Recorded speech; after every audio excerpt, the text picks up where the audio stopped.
When did your dad's happiness come at the cost of your own?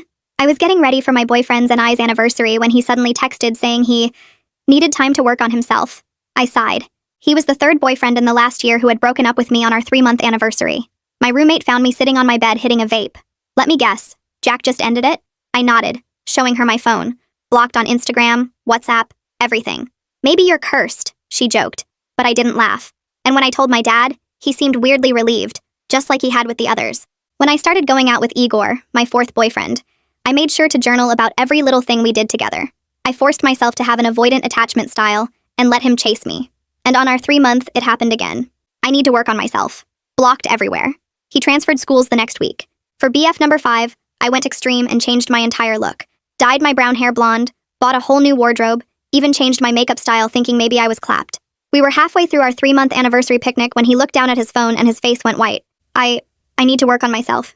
You aren't the one for me, he said, like it was recited. By Monday, his friends were literally crossing the street to avoid me. One of them looked genuinely scared when he saw me, muttering something about not wanting trouble. I took a deep breath and tried to convince myself it was a coincidence. A year later, when I was finally ready to date again, I decided not to sleep with him at all, and didn't even introduce him to my family or friends. I went for the whole mysterious girl thing, and kept everything surface level. 3 months hit and he sent the text while we were supposed to be at the movies. I need to work on myself. Sorry. He was gone from campus within 3 days. When I cried to my mom about it, she just patted my shoulder and said, the right one will come along when it's time. There I was, age 26 on a date with boyfriend number 9 when I saw Connor, my very first boyfriend, walk in. When he saw me with Merrick, his face drained of color like he was heartbroken. He started to slowly walk over. I really did love you, he said quietly, not even looking at Marek. Then why did you leave? I asked. I'd wanted to ask this question for years. He started to answer. It wasn't me, your dad. He then stopped completely, his face going white and practically ran out of the shop. Marek asked who that was, and I just shrugged, not wanting him to think I was hung up on the past. But after Marek broke up with me, I tried to delve deeper.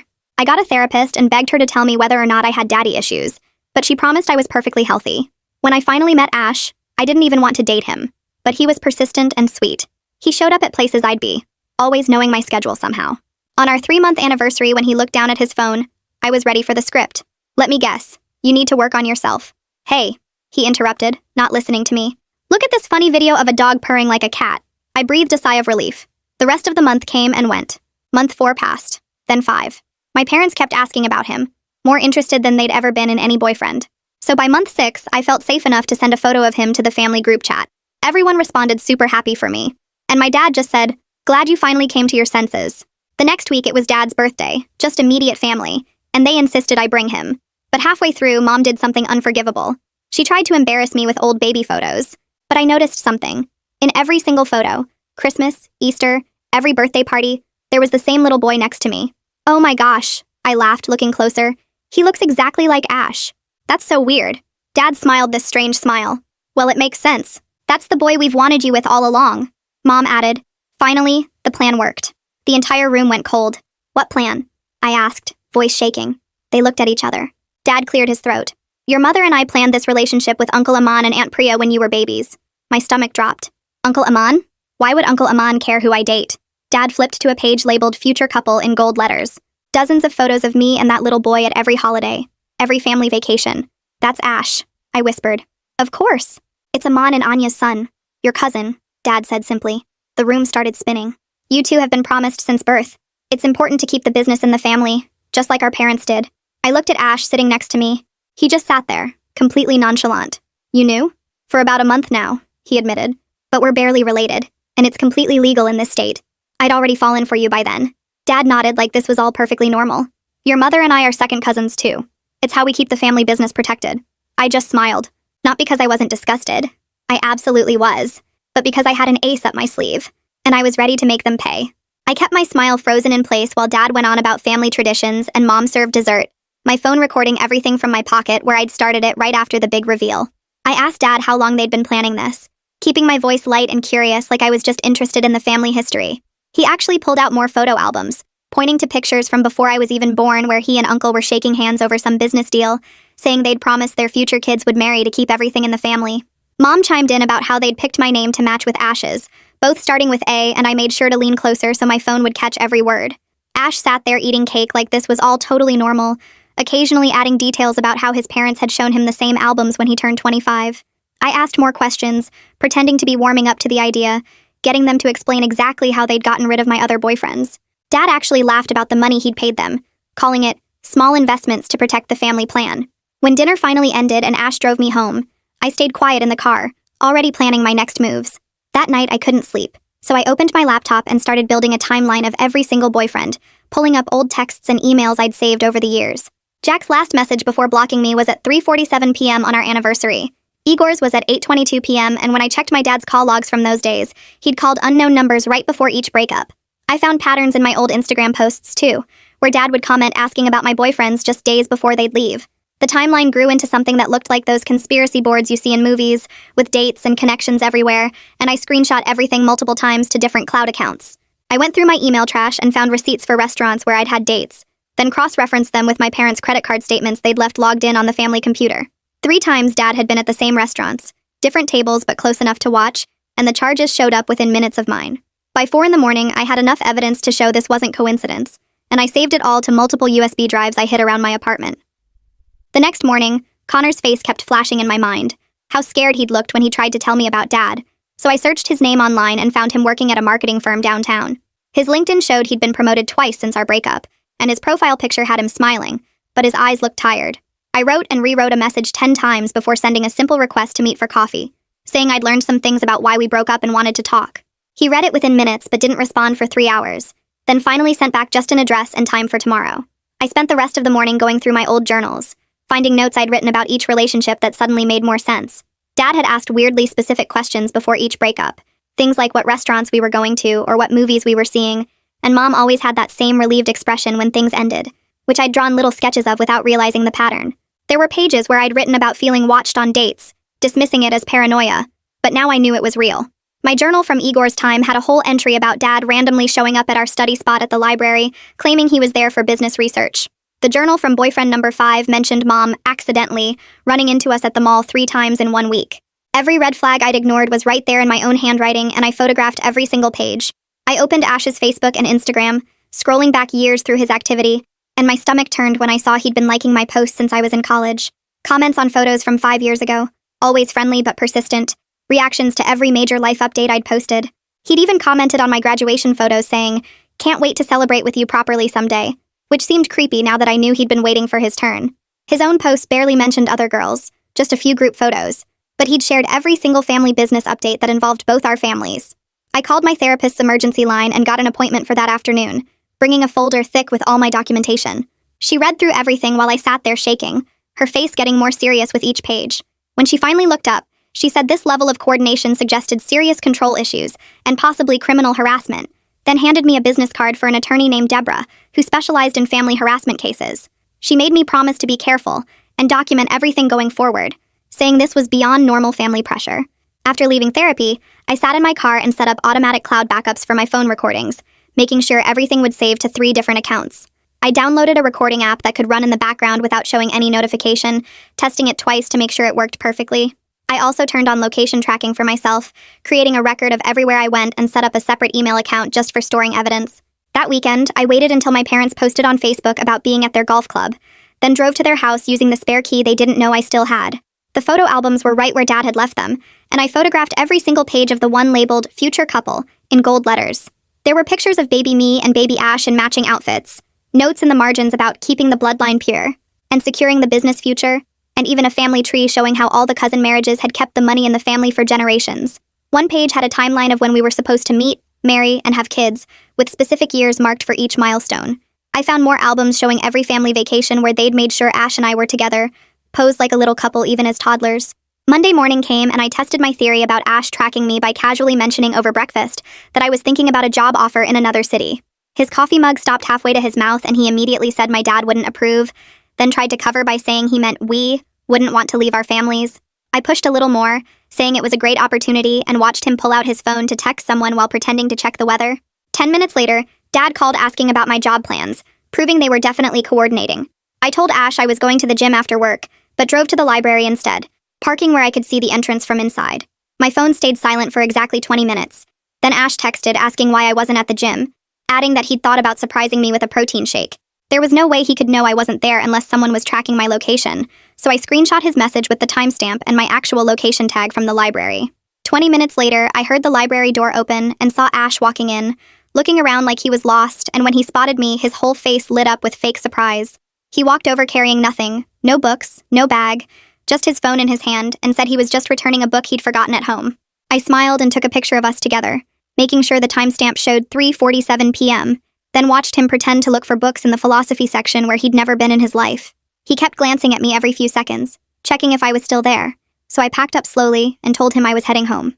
The second I got to my car, I texted Connor from my old number asking if we could meet somewhere public, and he replied within minutes suggesting the downtown coffee shop on Main Street.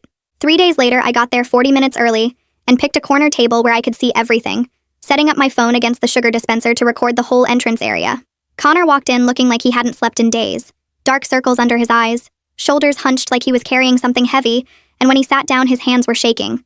He looked around the coffee shop twice before leaning forward and telling me Dad had shown up at his office the day after we broke up, just standing there in the lobby when Connor got to work. Dad had smiled that same cold smile and said Connor's company did business with his firm, mentioned how contracts could be reviewed, partnerships reconsidered, all while never actually threatening anything directly. Connor pulled out his phone and showed me screenshots of texts from a blocked number that came right after. Messages about his parents' mortgage application at a bank Dad had connections with, how these things needed careful consideration, how young people sometimes made choices that affected their whole families.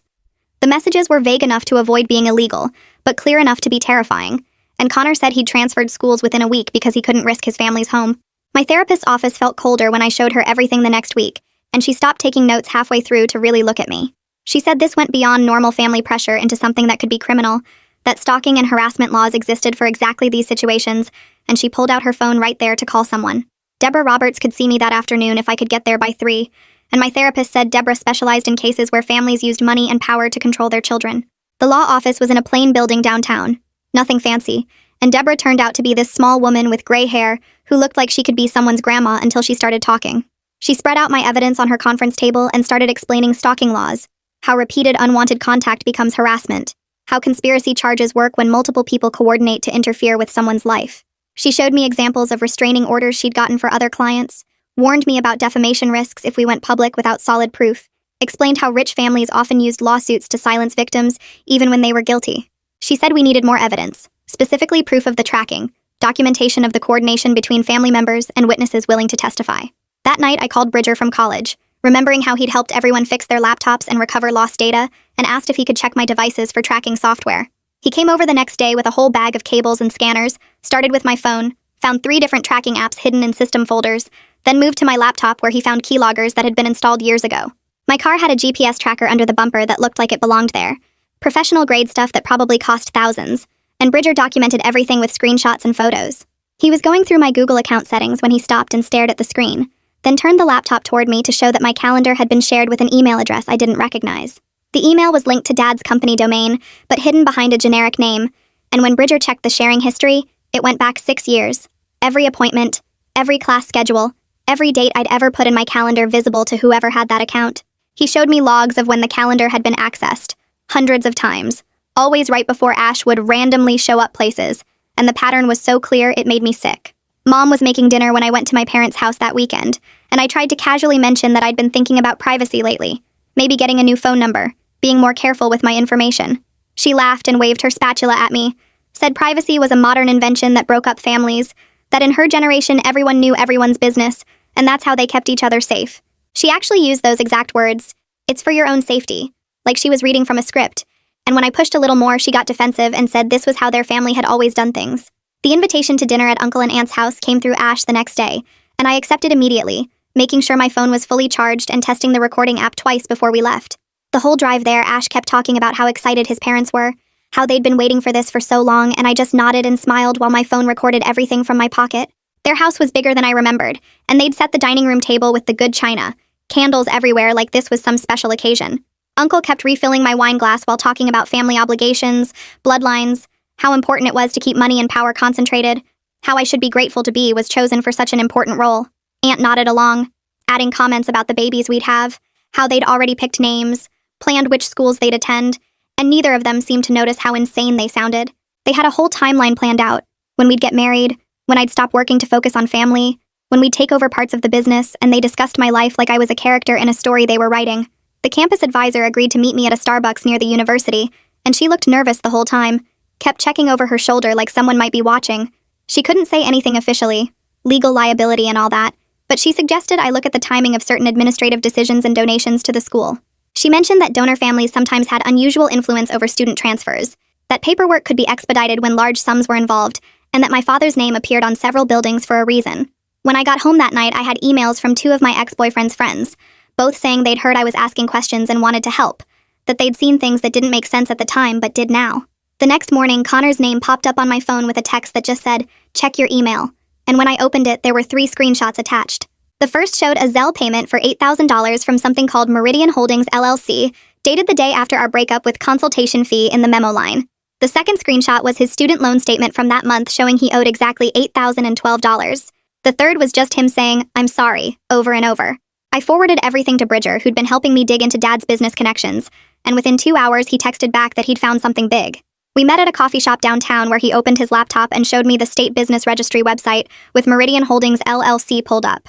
The registered agent was listed as the same law firm Dad used for all his corporate deals, and when Bridger clicked through to the firm's website, there was Dad's smiling face on the partners page listed as their biggest client. He'd traced 5 more LLCs with similar generic names, all registered through the same firm, and all created within days of my various breakups. I took pictures of everything on my phone while Bridger made copies of the public records and saved them to multiple cloud accounts just in case. That weekend, I decided to test just how deep the surveillance went by texting Ash that I was meeting a coworker named Jaden for coffee on Sunday at the place near the park. I didn't actually have a coworker named Jaden, but I waited at the coffee shop anyway with my phone recording video from the table. Sure enough, 3 minutes after I'd sent the text to Ash, my parents walked in looking around like they were surprised to see me there. Mom waved and came over asking what I was doing there alone, and I said I was waiting for someone from work. Dad kept checking his phone and looking at the door while Mom made small talk about the weather and asked if I wanted to join them instead. I said no thanks and kept recording as they sat at a table with a perfect view of mine, Dad positioning himself to watch the entrance. They stayed for 45 minutes nursing the same drinks until I finally left, and I could see Dad texting someone as I walked out. Monday morning, I was at my desk when the receptionist called to say someone had a delivery for me, and I walked out to find Ash standing there with a huge bouquet of roses. He smiled and said, "Your dad mentioned you haven't been answering his calls and he's worried about you," which was weird since I hadn't told anyone I'd been ignoring Dad's calls for the past 3 days. I took the flowers and thanked him coldly, then went straight back to my desk and documented the whole thing in the file I was building. After work, I drove to Deborah's office where she reviewed everything I'd collected so far, spreading the printouts across her conference table and making notes on a legal pad. She explained that we definitely had enough for a harassment restraining order, but warned that defamation lawsuits were expensive to defend even when you were telling the truth. She suggested we focus on building an airtight case with multiple witnesses and documented evidence before taking any legal action, because once we filed anything, it would escalate quickly. Connor agreed to meet with her the next day and sign a notarized statement about Dad's threats, though he insisted his name be kept confidential in any public proceedings, since he was genuinely scared of what Dad might do to his career. While I was sitting in Deborah's waiting room afterward, my phone buzzed with a Facebook message from someone I didn't recognize who turned out to be a friend of boyfriend number 5. He said he'd heard I was asking questions about what happened back then and wanted me to know the truth about why everyone suddenly avoided me. He sent screenshots of a group chat from right after the breakup, where someone was spreading rumors that I was unstable and dangerous, and warning people to stay away from me for their own safety. The messages got worse as I scrolled, claiming I'd threatened my ex and his family, that I had mental health issues, that I was obsessed and wouldn't leave him alone, none of which was true. The person spreading the rumors was using a fake account, but they knew details only someone close to my family would know. That night, I couldn't sleep, so I decided to pull my credit report to see if there were any other surprises, and what I found made me feel sick. There were 3 credit cards opened when I was 16, 2 store cards from when I was 18, and a line of credit from when I was 21, all showing my parents as authorized users with full access. The addresses on file included properties I'd never lived at, and the spending patterns showed thousands in charges I'd never made. The pattern went back over a decade with my parents maintaining complete financial control through accounts I didn't even know existed. 2 days later, Mom showed up at my apartment unannounced with containers of homemade food and a gift bag that she insisted I open right away. Inside was a silver bracelet I recognized from childhood photos, one she said had been in the family for generations, and that I should wear for tradition. She clasped it on my wrist before I could protest, going on about how important family traditions were and how proud she was that I was finally understanding my place in the family. The bracelet felt heavy and wrong, but I smiled and thanked her while mentally adding this visit to my documentation. I met Ursula the journalist at a diner across town where she listened to my story and reviewed the evidence I'd brought, taking notes and asking follow-up questions about dates and names. She explained that she was definitely interested, but would need more sources willing to go on record, and suggested I reach out to more of my exes to see if any would corroborate the pattern of interference. The next morning, my phone buzzed with a text from Ash, and when I opened it, my blood ran cold because it was a photo of him standing outside the coffee shop on 3rd Street with the caption, "Where are you, babe?" Which was weird because I'd decided last minute not to go there after all and had never told him about those plans. I screenshot the message immediately and added it to my growing folder of evidence while my hands shook because this proved he was getting my location from someone else, probably my parents who still had access to my calendar. I called Deborah right away and she told me to come to her office that afternoon so we could start the paperwork for a restraining order, and when I got there, she had me go through every single piece of documentation I'd collected, while her assistant made copies of everything. The stack of evidence was getting thick with screenshots, recordings, witness statements from Connor, and now this latest proof that Ash was tracking me through methods I hadn't even given him access to. Deborah explained the process would take time, but with everything we had documented, she felt confident a judge would grant at least a temporary order, and she walked me through what to expect at the hearing while I signed form after form until my hand cramped. Back at my apartment, my roommate was waiting with her own notebook where she'd already started writing down every time Ash had shown up uninvited over the past few months, and she promised to testify if needed because she'd been getting bad vibes from him since day one. She showed me entries going back weeks with dates and times when Ash would just appear at our door claiming he was in the neighborhood or bringing food I hadn't asked for, always when I wasn't expecting him. That evening, Bridger came over with his laptop and asked to check all my devices for tracking software, and within 20 minutes he found something disturbing on my phone that made him frown and call me over to look at the screen. There was an old iPad still logged into my parents' Apple family account that was actively syncing with my iCloud, which meant they could see my calendar, contacts, photos, basically everything I did on my phone for who knows how long. Bridger helped me change all my passwords and secure my accounts, but made sure to document everything first, taking screenshots of the sync history that showed this had been going on for years without my knowledge. He pulled up the iPad's location, and it was at my parents' house, listed as Family iPad in their device list, and when he clicked on it, we could see it had been accessing my data as recently as that morning. On a hunch, I asked him to check what else was on that iPad, and that's when we found it. A shared calendar called Future Couple Planning, with color-coded entries going back to when I was in college. The calendar had reminders like, introduce Ash at Farmer's Market, and arrange Connor breakup week 12, and Igor transfer paperwork deadline, with notes about each of my relationships and when to interfere with them. My stomach turned as I scrolled through years of my dating life laid out like a business plan, with quarterly goals and success metrics tracking how close they were to getting me with Ash. I took photos of everything with Bridger's phone since mine was compromised, and then I did something I'd been avoiding. I called Dad directly to confront him about the calendar. His voice was calm at first as he tried to spin it as normal parental concern for my safety. But when I mentioned the words legal action, his tone went ice cold, and he reminded me that I was still on their insurance, their phone plan, and they'd co-signed my apartment lease. He said family takes care of family, and I shouldn't forget who had supported me all these years, then hung up before I could respond. The next day, Deborah called me with strict instructions to keep all communication with my family in writing from now on. No phone calls, no in-person meetings unless I was recording, nothing that could be twisted into me being the aggressor. She'd seen cases like this go sideways when the person with money and connections painted themselves as the victim, and she wanted to make sure we stayed ahead of any potential countermoves. Meanwhile, Ursula had been working her journalism contacts and texted me that she'd found a former university administrator who was willing to talk off the record about donor families influencing student transfers and expulsions. We met at a park where the administrator, who asked not to be named, confirmed that wealthy families had definitely pressured the school to remove problematic students before, especially when those students were dating someone the family didn't approve of. The administrator couldn't give specific names, but said the pattern was clear if you knew where to look in the transfer records and donation timings. 2 days later, Ash started texting constantly about needing to meet face-to-face to work things out and clear up misunderstandings, and after discussing it with Deborah, I agreed, but only if I could bring someone and record everything. I asked my roommate to come but stay at a nearby table, and I set up my phone to record before Ash arrived at the coffee shop we'd chosen as neutral ground. He sat down across from me with this sad expression like he was the victim here and started talking about how this whole situation had gotten out of hand and we could work through it together if I just stopped involving outsiders. I kept my voice steady and asked him directly how he knew where to accidentally run into me all those times and watched his face change as he realized I knew everything. He admitted that yes, Dad had told him where I'd be and when, giving him my schedule and suggesting the best times to show up, but he insisted it was just to help things along because he really did love me. He actually said the words, "I fell for you despite the arrangement," like that made the stalking and manipulation okay, like violating my privacy for months was romantic instead of criminal. His inability to see why this was wrong, the way he kept saying we were meant to be together, and the family just helped fade along, made me realize how deep this sickness ran in both our families and how lucky I was to be getting out now. My phone started buzzing the second I got home from that coffee shop meeting with Ash, Mom's picture lighting up the screen over and over until I finally answered on the 5th call. She was crying so hard I could barely understand her at first, just catching bits about how going public would destroy everything the family built, how their reputation would be ruined, how the business partners would pull out and leave us with nothing. I sat on my couch listening to her sob about legacy and tradition and family honor, while I recorded the whole thing on my laptop, watching the sound waves spike with each desperate plea for me to handle this privately, to think about the family name, to remember all they'd done for me. The tears sounded real enough, but when she said we could work something out just between us, I knew it was still about protecting their reputation, not about what they'd done to me. After 20 minutes of her crying and begging, I told her I needed time to think and hung up, then immediately forwarded the recording to Deborah, who texted back that this was perfect evidence of them acknowledging wrongdoing. Connor messaged me an hour later with another screenshot that made my hands shake. A Zelle payment from that same LLC with a memo line that actually said, "Appreciation for discretion," dated the week after our breakup. The amount was $10,000, way more than I'd expected, and when I zoomed in on the screenshot, I could see the payment came from an account ending in the same numbers as the one on Dad's business checks I'd seen growing up. I sent it straight to Deborah, who called me immediately saying this was the smoking gun we needed. Actual written proof that Dad was paying people to stay quiet about breaking up with me. Meanwhile, Bridger had been digging through public records all morning and texted me that he'd found the registered agent for the LLC. And sure enough, it was the exact same law firm that handles all of Dad's corporate stuff, the one with their name on a big building downtown.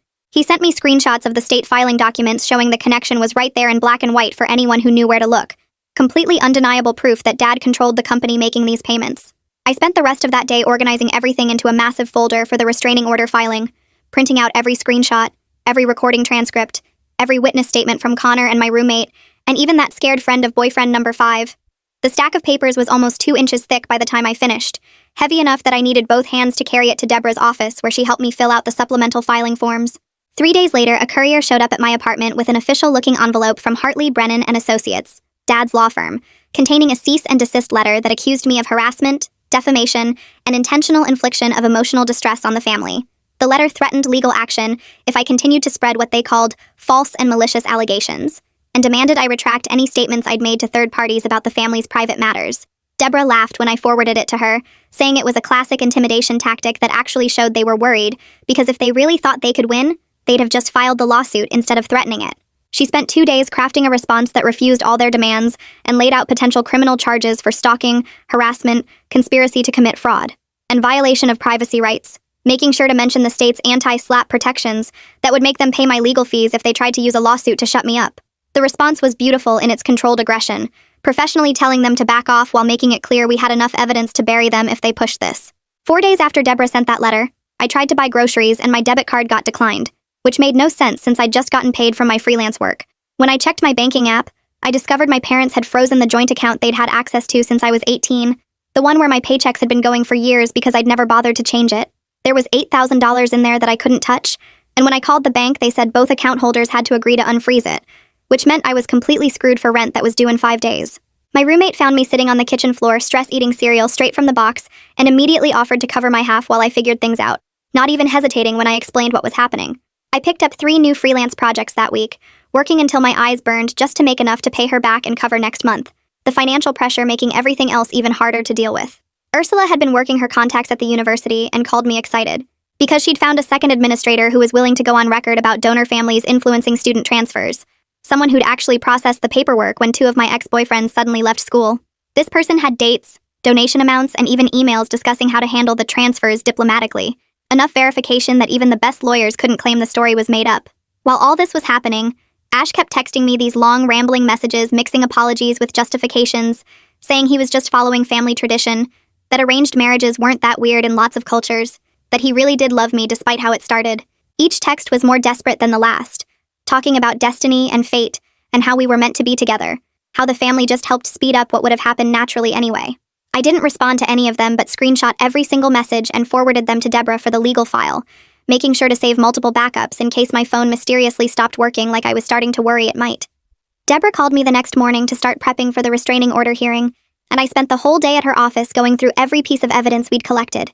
She had me practice answering questions while she played the opposing lawyer, drilling me on dates and times and making sure I could explain everything without getting emotional or flustered. We organized all the screenshots into labeled folders and printed 3 copies of everything. 1 for us, 1 for the judge, and 1 for Ash's legal team. She taught me how to sit, where to look, how to speak clearly into the microphone, and most importantly, how to stay calm when they tried to make me look crazy or vindictive. By the time we finished, it was past midnight and my brain was fried, but I felt ready to face whatever they threw at me. The hearing was scheduled for Thursday morning, and I barely slept the night before, running through everything in my head and double-checking that all my evidence was in order. I got to the courthouse an hour early and sat in my car practicing my breathing exercises while watching other people walk in for their own battles. When I finally went inside, Ash was already there with 2 lawyers in expensive suits, sitting on the opposite side of the courtroom and avoiding eye contact completely. The judge was an older woman who looked tired but sharp, scanning through paperwork while we all got settled into our places. Deborah squeezed my shoulder before we started, and I took the stand, my hands shaking slightly as I placed them on the Bible to swear in. I testified for almost an hour, walking through the synchronized calendars, the tracking software Bridger found, the way Ash always knew where I was even when I lied about my location. Ash's lawyer kept interrupting to object, calling everything circumstantial and suggesting I was misinterpreting normal family concern as something sinister. He actually used the phrase close-knit family dynamics about 15 times, trying to make stalking sound like love. When he cross-examined me, he pulled up social media posts where I'd tagged my location, claiming Ash could have found me that way without any tracking. But Deborah had prepared me for this, and I calmly explained the times I'd deliberately not posted anything, and Ash still showed up, like when I'd decided last minute to study at a coffee shop I'd never been to before. The judge started asking her own questions, particularly interested in the shared calendar titled Future Couple Planning, with reminders about interfering in my relationships. Connor's notarized statement was entered into evidence, and the judge read it carefully, her eyebrows raising at the part about Dad paying him to disappear. She looked at the bank records showing the LLC payments to my exes and asked Ash's lawyers to explain how that was normal family behavior. They tried to argue the payments were unrelated business transactions, but couldn't provide any documentation about what services were supposedly rendered. After 3 hours of testimony and arguments, the judge called a recess to review everything and make her decision. Those 20 minutes felt like hours as I sat in the hallway with Deborah, too nervous to eat the granola bar she offered me. When we went back in, the judge granted a limited restraining order requiring Ash to stay at least 500 feet away from me, my home, and my workplace. It wasn't the full no-contact order we'd wanted since she said family situations were complicated, but it was legally binding protection that would result in his arrest if he violated it. As we left the courtroom, I felt this mix of relief and exhaustion wash over me, finally having some legal protection after months of feeling hunted. Dad was waiting outside on the courthouse steps, standing just far enough away to not violate any laws but close enough that I couldn't avoid him. His face was controlled, but I could see the anger in his jaw, the way he clenched and unclenched his fists while maintaining that fake, pleasant expression. He didn't yell or make threats, just spoke in this low, measured voice about how disappointed he was and how I was destroying everything our grandparents built. He reminded me that my trust fund had conditions, that the family business had bylaws about conduct unbecoming of an heir, that there were consequences for betraying family. The words were careful, nothing that could be considered a legal threat, but the message was clear as he talked about how hard it would be to make it on my own without family support. I recorded the whole thing on my phone in my pocket, making sure to capture his barely contained rage and the way he mentioned my future prospects, with this ominous tone. That afternoon, Deborah helped me draft a formal demand letter to send to Dad, laying out exactly what we wanted to make this stop. We demanded he cease all interference in my personal life, notify all my ex-boyfriends that any agreements or threats were nullified, and cover all my therapy and legal costs from dealing with years of manipulation. It was aggressive and comprehensive, including a timeline for compliance and consequences if he refused, basically threatening to pursue criminal charges for stalking and conspiracy. 2 days later, Dad's lawyer sent back a settlement offer that made my jaw drop, a mid-six-figure sum that would set me up for years. But it came with strings attached, requiring me to sign an NDA about everything, agree to never discuss the family publicly, and include language saying there was no admission of wrongdoing on their part. The money was tempting since I was still struggling financially, but signing would mean they could keep doing this to other family members, maybe cousins or future generations. I spent hours in therapy that week processing the grief of realizing the family I thought I had never really existed, that their love always had conditions and control attached to it. My therapist helped me work through the anger and sadness while strengthening my resolve to maintain boundaries, even though it meant losing my entire extended family. The sessions were brutal, bringing up childhood memories that looked different now, birthday parties and holidays that were actually networking events for future arranged marriages. Meanwhile, Ursula had been working with her editor and legal team to finalize the article, making strategic redactions to avoid defamation while keeping the core story intact. We went through multiple drafts, removing identifying details about the business while keeping enough specifics that people would understand this wasn't fiction. She interviewed 3 experts on coercive control and family abuse, who provided context about how common these situations are in wealthy families. We agreed on a publication date 2 weeks out, giving me time to prepare emotionally and practically for whatever backlash would come. I warned my roommate, my employer, and the few friends I trusted completely, making sure they understood things might get messy once the story went public. The morning the article went live, I turned off my phone and went to a movie, not wanting to watch it spread in real time. When I turned my phone back on 3 hours later, I had over 200 messages, missed calls from numbers I didn't recognize, and notifications from every social media platform. The story had already been shared thousands of times locally, with people recognizing the family business name even though we'd been careful not to state it directly. Some messages were supportive, people sharing their own stories of controlling families or thanking me for speaking out about something usually kept quiet. Others were angry, accusing me of being ungrateful, of airing dirty laundry, of trying to destroy a successful family business over petty grievances. Several relatives I hadn't heard from in years reached out with their own stories, cousins who'd been pushed into marriages or career paths, aunts who'd been cut off for refusing to comply. Uncle called me a traitor in a voicemail, but his wife, my aunt, secretly texted me that she was proud of me for breaking the cycle. Dad's business partners started calling his office with questions, uncomfortable about being associated with someone who would manipulate his own daughter this way. The local business journal picked up the story, framing it as a question about ethics in family enterprises, and suddenly Dad was having to do damage control with investors and clients. 2 weeks passed before I heard anything from Ash or his parents, and when the letter came, it was exactly what Deborah predicted it would be. The envelope had their lawyer's return address, and inside was this super formal apology that basically said nothing while using a lot of big legal words. They were sorry for any misunderstandings, and hoped we could all move forward positively, but never actually admitted to doing anything wrong. Ash stayed completely away from my apartment and work, which was good because I was still jumpy every time I saw someone who looked like him from behind. His parents sent flowers to my office with a card that just said, "Thinking of you," which went straight into the trash. Meanwhile, Dad's company put out this weird press release that talked about respecting family privacy during personal matters, without actually saying what those matters were.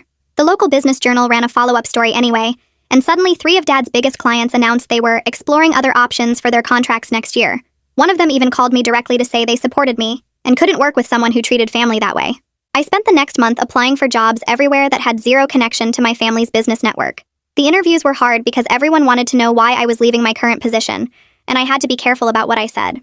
Finally, this small marketing company downtown offered me a position that paid about $15,000 less than my old job, but the owner had no idea who my family was, and that made it worth every penny I'd be losing.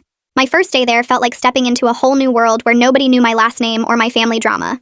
Connor reached out through Facebook Messenger with this short message saying he was sorry for not fighting harder back then, and that he understood if I never wanted to talk to him again. I wrote back that I accepted his apology and wished him well in his life, knowing we both needed to close that chapter completely. He liked the message but didn't respond, and I knew that was the end of it. Mom asked to meet for coffee one last time at this little place near the courthouse where we used to go when I was in high school. She looked older than I remembered, like the stress of everything had aged her 5 years in just a few months. She talked for 20 minutes about how scared she'd been of losing the family business, and how her parents had done the same thing to her, and she thought it was just how things worked. She couldn't actually say the words, "I'm sorry," though, just kept saying she wished things had been different. We hugged goodbye, knowing we'd probably never have coffee together again. I found a tiny studio apartment on the other side of town that was barely 500 square feet, but it was mine, paid for with my new job's salary and nothing from my family. The day I moved in, I found that childhood bracelet Mom had given me and put it in the back of a drawer I rarely opened, not ready to throw it away, but not wanting to see it either. My last therapy session was mostly just me talking about everything that had happened while my therapist listened and took notes. She asked what I thought my ace up my sleeve had really been, and I realized it wasn't about revenge or destroying them, but about documenting everything so thoroughly that I could protect myself and maybe help other people in similar situations. The truth was my best weapon, because it was the one thing they couldn't argue with or buy their way out of. That night, I posted a simple update on my private Instagram for the friends who'd been supporting me through everything.